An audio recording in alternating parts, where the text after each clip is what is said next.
dan mendapatkan bahagia dunia akhirat. Amin amin ya rabbal alamin. Sebelum menjawab daripada pertanyaan moderator, apa beda daripada qada dan qadar? Pertamanya ialah sesuai tajuk takdir sang hamba. Saya nak sampaikan bahwa apa pentingnya ilmu tauhid. Sebenarnya kalau kita mula membaca Al-Fatihah, di dalam Al-Fatihah sendiri sudah tercantum, kita kena faham itu secara ilmu tauhid. Di dalam Bismillahirrahmanirrahim, lafaz Ar-Rahman, lafaz Ar-Rahim, dalam ilmu kita Ar-Rahman, Ar-Rahim itu secara ilmu lughat nama dia terawali, terbentuk daripada, terbina daripada kata rahmah. Rahim terawali daripada kata rahmah, permulaannya adalah kata rahmah. Kemudian Rahman pun juga sama, Rahman Rahim bermula daripada kata rahmah. Ma huwal makna rahmah? Ma hiyal makna rahmah? Rahmah ialah riqqatun fil qalbi.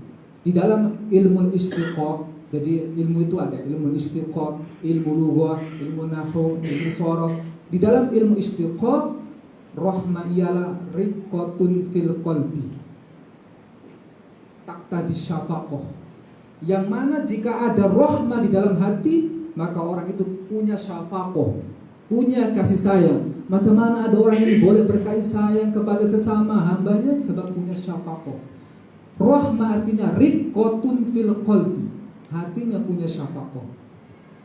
Kemudian makna ini, makna hakikat ini, Rahman Rahim yang bermula daripada kata rahmah, jika kita isnadkan, sama ada isnad idhofi ataupun taswifi macam Bismillahirrahmanirrahim, ini tidak mungkin terjadi. Rahman Rahim dari kata rahmah, rahmah ini riqqatun fil qalbi, kalau kita isnadkan, kalau kita sambungkan dengan lafaz Allah, dengan ismu Allah, maka tidak boleh. Sebab apa? Maknanya jadi berubah, maknanya jadi tak mungkin. Kalau kita sambungkan maknanya adalah riqqatun qalbillah, Allah punya hati, hatinya lembut. Sedangkan Allah itu tidak punya, Allah tak punya hati. Bukan berarti Allah tak punya kasih sayang. Allah tidak terbina, tidak terbentuk daripada jisim. Qalbu, hati adalah jisim, sehingga ia tidak boleh kita maknani rahmah, tapi kita makna itu sebagai al-mun'im bi jalalin ni'am, al-mun'im ar-rahim bi taqaiqin ni'am. Jadi di dalam basmalah saja, saat kita belajar membaca Al-Quran, saat kita memulai pekerjaan yang baik secara sunnah, membaca basmalah, sholat secara mazhab Syafi'i menggunakan basmalah, itu sudah mengandung tauhid. Betapa pentingnya tauhid. Adapun takdir kita sebagai seorang hamba ialah dalam tafsir, beberapa tafsir dikatakan wama khuliqtul jinna wal ins wama khuliqtul jinna wal insa illa liya'budun. Di dalam tafsir itu liya'budun itu bukan masyiatil ibadah. Kalau kita terjemah, saya tidak menciptakan jin dan manusia untuk beribadah, itu karena ada lam amar dekat situ. Ada perintah untuk melakukan ibadah. Sebab antara perintah Allah dengan masyiah Allah, kehendak Allah dengan perintah Allah itu lain. Allah memerintahkan dengan Allah berkehendak itu lain. Benda yang tidak sama. Contohnya ialah semasa Nabi Ibrahim diperintah oleh Allah melalui mimpi untuk mensembelih putranya sendiri, Nabi Ismail alaihissalam. diperintah oleh Allah. Nabi Ibrahim menjalankan perintahnya untuk mensembelih putranya sendiri. Pisau sudah diletakkan ke leher, tapi Allah berkehendak Nabi Ismail tidak tersembelih. Itulah antara masyiah dan perintah, itulah. Sehingga di dalam ayat wa ma khalaqtul jinna wal insa illa liya'budun, maknanya ialah kena dalam amar, artinya Allah menciptakan Allah menciptakan jin dan manusia untuk diperintahkan untuk menyembah. Kalau itu masyiatillah, kehendak Allah, maka semua yang ada di alam ini menyembah. Betul tidak? Pasti akan menyembah. Makanya ayat itu kena dibagi lam amar. Secara bahasa sederhananya, artinya kita ini diperintah oleh Allah untuk melaksanakan ibadah. Jadi kita diciptakan oleh Allah, diperintah untuk melaksanakan ibadah. Cumanya Allah tidak berkehendak semua manusia itu beribadah. Ada yang menjadi kafir, ada yang menjadi muslim, ada yang tersesat, seperti yang diceritakan oleh Ustadzuna Dr. Aiman Al-Akiti. Kemudian apa yang disampaikan oleh moderator ialah Sallallahu alaihi Muhammad, apa beda antara qada dan qadar. Jadi memang di dalam antar ulama kita itu terjadi perbedaan pendapat. Itu maklum. Dari mujtahid mutlak, mujtahid muntasib, mujtahid fitarjih, semua terjadi beda pendapat. Cuman beda pendapatnya ini kok bahaya ketidak, asal ketidak. Nah, dalam ringkasnya, qada ialah ketentuan Allah, sedangkan takdir adalah pelaksanaannya. Jadi macam tadi Dr. Aiman itu sudah ditentukan oleh Allah, itu kodonya dia akan datang ke sini, sedangkan dia sampai di sini itu adalah takdirnya. Jadi kodo adalah ketentuan yang ada pada azali. Nah, takdir adalah pelaksanaannya. Nah, dengan bahasa tadi hadisah. Kemudian sebelum kita mengartikan daripada takdir seorang hamba, jika memang kita ditakdirkan untuk ibadah, maka Allah juga memberikan cara untuk kita melaksanakan ibadah. Maksudnya, kita tidak boleh beribadah tanpa ilmu. Karena ada ilmu, karena ada runtutan. Macam mana nak beribadah tanpa ilmu? Tidak mungkin. Jadi karena ada ilmu. Walhasil di dalam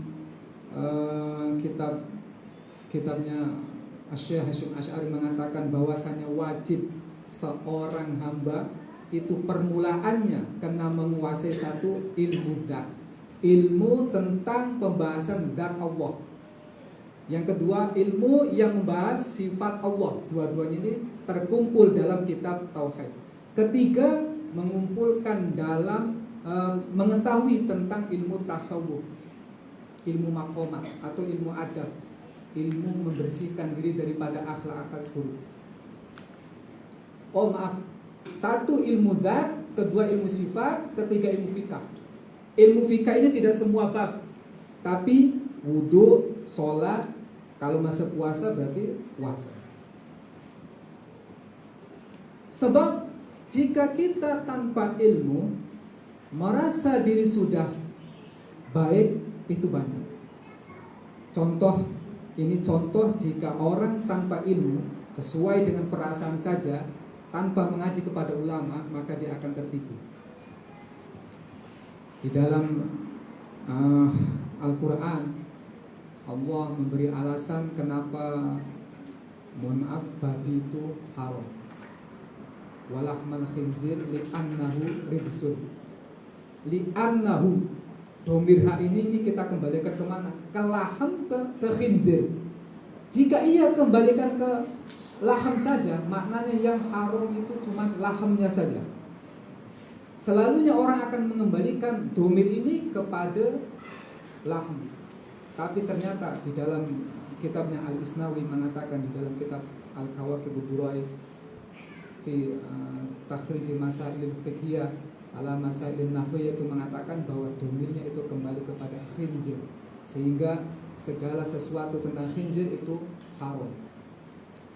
Pun juga ada dulu diceritakan bahwa ada seorang yang merasa dirinya sebagai mutasawwif, sebagai orang yang sufi, merasa hatinya bersih, merasa adabnya baik, kemudian hatinya merasa lembut. Kemudian masa itu ia tanpa sengaja membunuh tikus. Tikus hewan ini ada yang sunnah untuk dibunuh, ada yang haram untuk dibunuh, ada yang makruh dibunuh. Yang makruh dibunuh contohnya adalah semut, makruh dibunuh. Yang boleh dibunuh ya contohnya banyak, tikus, kemudian nyamuk, itu semua boleh dibunuh. Si orang yang merasa sufi ini, bukan berarti sufi itu buruk. Sufi itu adalah ajaran baik, termasuk pelajaran yang wajib kita pelajari. Orang yang merasa dirinya bersih tadi tanpa sengaja membunuh tikus, padahal tikus itu termasuk berusak, boleh dibunuh secara fikih. Dia menangis dikarenakan telah membunuh hewan yang tidak bersalah, merasa berdosa, merasa bersih. Kemudian tikus itu yang berdarah itu dia kalungkan dekat lehernya. Dia sholat taubat, mentaubati sebab membunuh tikus. Padahal kalau secara fikih sholatnya tidak sah. Itulah kenapa pentingnya belajar ilmu, pentingnya berilmu. Itulah mungkin cukup dari kami. Boleh silakan disyarahkan oleh moderator. Silakan. Alhamdulillah, pusingan pertama telah selesai. Untuk pusingan pertama ini kita boleh rumuskan bahawa seorang mukmin, seorang yang beriman tidak boleh lari daripada qada dan qadar. Dan kita yang kedua tadi baru sahaja mensyarahkan, membahaskan berkaitan perbezaan antara qada dan qadar. Mudah faham, bahasa mudah kita. Seperti mana pihak masjid ini, kami berfikir bagaimana ingin mencipta ataupun membentuk program ini yang mana belum terjadi sebelum ini, maka ia dinamakan sebagai al-qada. Sekarang ini terjadinya program ini, maka dinamakan qadar. Bahasa mudahnya lah, mohon izin Kiai dan juga doktor yang salah mau betulkan. Itu bahasa mudah. Maka qada dan qadar ini ianya bukanlah satu perkara yang berbeza. Cuma kita boleh katakan ianya adalah kita panggil ikhtilaf ta'bir. Bagaimana fil maqsid mafhum. Aywa. Baik. Pusingan pertama selesai. Maka kita sebagai seorang mukmin, kita memahami qada dan qadar yang telah ditetapkan oleh Allah. Bagaimana kita perlu menerima qada dan qadar, ketentuan dan pelaksanaan Allah Ta'ala untuk kita ataupun apa yang telah berlaku di dunia ini. Kita masuk ke pusingan kedua. Soalan yang kedua ini lebih yang kata lebih mencabar sikit lah. Selalu yang pertama ni kita baru nak masuk gear kan. Dalam ni kita dah tengah-tengah. So kita soalan agak mencabar. Baik, saya bergurau saja. Daripada ini soalan mudah ke senang ke susah ke semua boleh insyaAllah. Daripada kita yang bukan calang-calang lagi lah. Baik, kita melihat apa yang berlaku di dunia ini, ada baik dan buruk. Maksudnya kita boleh katakan ini perkara baik berlaku, ada juga perkara buruk yang berlaku. Maka kita mungkin tertanya, mungkin ada yang bertanya, adakah Allah Ta'ala mencipta perkara yang buruk ini? Mereka yang belajar sifat 20, belajar tauhid, mengetahui Allah Ta'ala semua. Seperti yang doktor sebut tadi, semua yang terjadi di dunia Allah Ta'ala punya kuasa. Betul? Maka kita tertanya, keburukan yang berlaku, keburukan, kezaliman, kefasadan, kebobrokan dan sebagainya lah yang berlaku di dunia ini, apakah kita boleh katakan apa tugas Allah Ta'ala? Bukankah keburukan ini sinonim dengan kezaliman? Maka adakah apa yang berlaku di dunia, buruk yang berlaku, fasad yang berlaku ini menunjukkan kezaliman Allah Ta'ala. Hasya lillah. Mustahil bagi Allah untuk bersifat dengan sifat zalim. Maka soalan ini sentiasa berlega di kalangan masyarakat awam seperti saya. Alangkah baiknya sekiranya dapat menjawab soalan yang berada di hati ini. Tafadhal mashkur. Bismillahirrahmanirrahim. Hadir wal hadir hafizakumullah. Tadi saya dah sebut akidah ahli sunnah, lepas tu qadariyah, lepas tu jabariyah. Soalan ketiga ni saya kenalkan dulu golongan nama dia Mu'tazilah. Mu'tazilah ni apa? Mu'tazilah ni adalah sebuah golongan yang banyak menggunakan rasional, akal dan meninggalkan nusus syar'iyah. Jadi golongan Mu'tazilah pula dalam isu perbuatan manusia ni pelik. Dia kata apa? Kalau baik, Allah buat. Kalau buruk, Allah tak masuk campur. Itu manusia tu yang buat. Yang baik daripada Allah, yang buruk daripada manusia. Itu Mu'tazilah. Ustaz, macam mana kalau penceramah kata yang baik daripada Allah, buruk daripada saya? Nanti akhir. Last kali saya syarahkan. Okay. Pertama, jadi kerana apa? Kerana Mu'tazilah dia ada konsep yang dipanggilkan Allah SWT kena bersifat adil. Berarti wajib berbuat soleh wal aslah, yang baik dan yang paling baik. Maka tak boleh bagi Allah mencipta keburukan, lepas tu Allah siksa orang tersebut. Bagi dia macam tu. Kalau tidak, Allah zalim. Allah tak boleh zalim. Maka segala dosa adalah perbuatan manusia semata, Allah tak masuk campur. Dalam Islam Ahli Sunnah wal Jamaah, kita tolak pendapat ni. Betul lah Ustaz, Ustaz cakap tadi rasional kan? Pendapat Mu'tazilah kalau kita dengar betul lah, mesti Allah buat baik dan Allah nak buat buruk. Rasional. Sebab itu kita kata menentukan benar dan salah tak boleh semudah simple logik. Logik yang mudah tak boleh. Kan Rasul dah sabda, kembali kalau ada apa, Quran dan Sunnah. Buat apa nak belajar kalau kaul-kaul ulama ni, pendapat-pendapat mazhab ni? Mazhab ni bukannya maksum. Nabi maksum tak? Maksum. Nabi mazhab apa? Dia tanya. Hebat tu, Profesor. Nabi mazhab apa? Dia tanya macam tu. Nak tanya tuan-tuan ni semua, Nabi mazhab apa? Kan? Saya kau jawab balik ni pakai simple logic boleh lah. Kita tanya balik kan?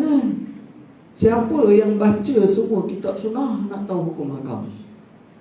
Satu masjid ni saya rasa kita bagi seorang berapa muka surat, tak terbaca je, betul? Macam mana hukum solat tadi? Tadi dari mula takbiratul ihram sampai salam, tahu? Dalil-dalil dia. Kalau ada yang tahu saya nak mengaji kan, betul? Tapi saya tahu, tak ada yang tahu. Tak boleh simple logic. Sama lah juga dalam hal akidah. Kita macam ni.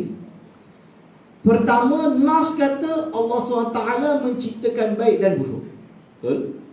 Selain daripada rukun iman, Lau sya'a rabbuka tadi yang disebutkan oleh Kiai tadi, Lau sya'a rabbuka la'amana jami'an. Maksud dia apa? Kalau Tuhan kamu menghendaki, nescaya semuanya beriman. Atau ayat lain, ayat macam ni banyak, bukan satu, ada 5-6. Lau sya'a rabbuka, lau sya'a, kalau Tuhan engkau menghendaki, nescaya Allah akan menciptakan ummatan, satu umat saja. Semuanya hanya satu umat, tak payah nak gaduh. Tapi tak, yudillu man yasha, Allah yahdi man yasha, yudillu man yasha. Allah memberi hidayah mana-mana orang yang dikehendaki. Allah menyesatkan mana-mana yang orang yang dikehendaki. Itu jelas. Berarti di dalam nas-nas syarak yang banyak, bukan satu, banyak, menetapkan bahawa baik ke buruk ke, iman atau kufur, ditentukan oleh siapa? Allah Subhanahu wa ta'ala. Lalu macam mana Allah SWT boleh ke buat zalim? Kan? Dah kalau dia takdirkan dia tu kufur, lepas tu Allah pergi lempar dia dalam masuk api neraka. Ini yang minta adil. Dia yang kata macam tu. Tak silap. Dia jawab, tunggu dulu. Ibarat dia tuan-tuan ni tukang lukis, artis, pandai melukis.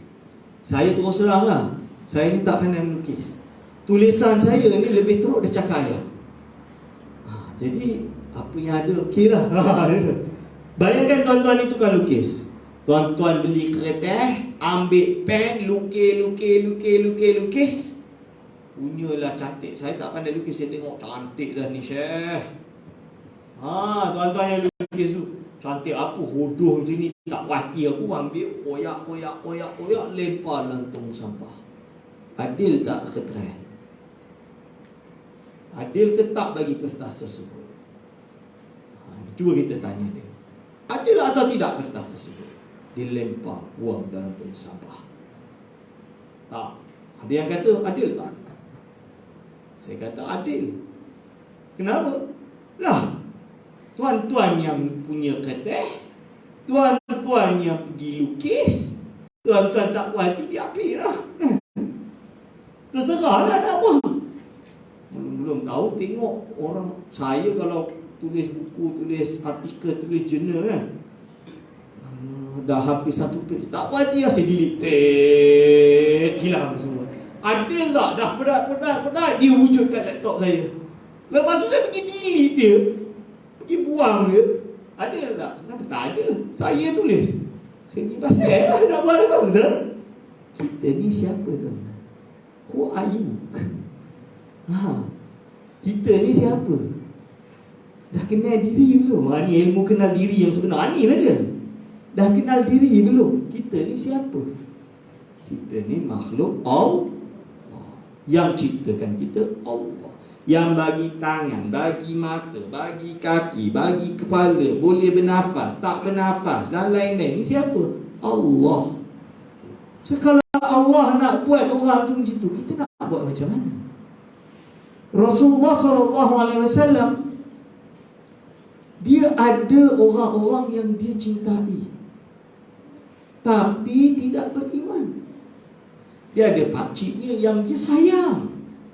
Abu Lahab ni, apa yang tak sayang? Abu Lahab waktu kecil ni, Nabi Muhammad SAW waktu kecil ni, Abu Lahab ni, ya Allah, cinta dengan Nabi Muhammad ni, Masya Allah. Naik kuda tak nak letak kat belakang, letak kat depan. Kalau saya naik anak saudara saya, rumah duduk dalam belakang tu sama anak pokok kita ni. Contoh dia. Dia tak, dia letak kat depan naik kuda. Tapi Abu Lahab tidak mendapat hidayah. Rasul berkehendak tak dia beriman? Nak. Tapi Allah SWT berfirman, kalau nak macam mana kalau Allah tak berkenan? Taklah juga, betul? Ini. So berarti iman dan kufur adalah ciptaan Allah. Bila seseorang itu ditakdirkan oleh Allah dia itu kufur dan dia berada di dalam api neraka, itu menunjukkan bahawa itu kehendak Allah. Adil tak? Hak Tuhan. Kalau dia itu beriman dan masuk syurga, berarti itu rahmat Allah. Betul? Terserah Allah SWT, dia nak bagi rahmat dia. Sehingga dalam satu hadis yang sahih, Rasulullah SAW bersabda, iaitu iman dan kufur ni kan? Apakah seseorang itu masuk syurga bagaimana ya Rasulullah? Dia masuk syurga kerana rahmat Allah SWT. Hatta engkau ya Rasulullah, hatta aku. Kalaulah Allah tidak menyelubungi aku dengan rahmatnya, nescaya aku tidak akan berada seperti ini. Hadirin wal hadirat, cuma sekarang soalannya, kalau macam tu Ustaz, buat apa kita nak beriman? Buat apa kita nak buat baik? Allah dah takdirkan saya buat maksiat, biarlah saya buat maksiat. Allah dah takdir saya ini kufur, buatlah jadi kufur. Contoh dia, saya dah orang sebelum zalik. Ni contoh tu, hikayat kita panggil. Lalu jawab dia, ulama kata jawab dia, Kita tahu tak takdir kita? Siapa kat sini dah tengok Lauh Mahfuz? Siapa kat sini tahu dia masuk syurga, masuk neraka? Kalau ada yang tahu, saya nak berburu ni. Sebab kita tak tahu apa yang termaktub di Lauh Mahfuz. Bila kita tak tahu, nak tanya tuan-tuan ni nak masuk neraka ke nak masuk syurga? Kalau puan-puan, saya tahu semua nak masuk syurga. Nak masuk neraka tak nak masuk syurga? Nak masuk syurga lah Ustaz. Siapa nak masuk neraka? Betul lah. Sebab apa? Kita tahu. Ilahi lastu lil firdausi ala wala aqwa ala naril jahimi. Ilahi lastu, oh Tuhanku, aku ni tak layak nak masuk syurga Engkau. Banyak dosa dulu kat dunia ni. Buka pintu dosa, tengok dosa, makan dosa, duduk dosa. Kenapa? Kadang tak ikhlas mengatanya apa, macam-macam dosa. Tak layak nak masuk syurga-Mu ya Allah.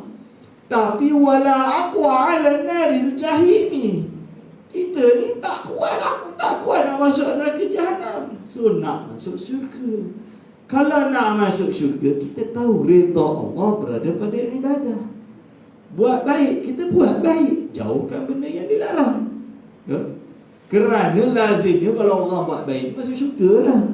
Kalau orang buat dosa, masuk neraka lah. Tapi hakikatnya syurga neraka Allah yang tentukan, bukan kita. So kita buatlah baik, harap-harap ya Allah, aku masuk syurga-Mu, tak nak tengok kau api neraka. Beza dengan orang, alah tak apa buat maksiat, Allah kan boleh je masukkan kita syurga. Yelah, sangkaan kau bolehlah Allah masukkan kau syurga. Kita tak kata tak mungkin je. Cuma kira-kira Allah dah perintah untuk solat, kita tinggalkan solat. Allah nak dia masukkan orang macam tu dalam syurga. Lemparkan je lah ambil neraka, betul? Sebab itulah kita melakukan kebaikan, harapan untuk mendapat syurga Allah. Takut tengok neraka pun takut. Ini boleh faham tak? Harap ini mudah untuk difaham. Terima kasih moderator. Barakallahu fiikum.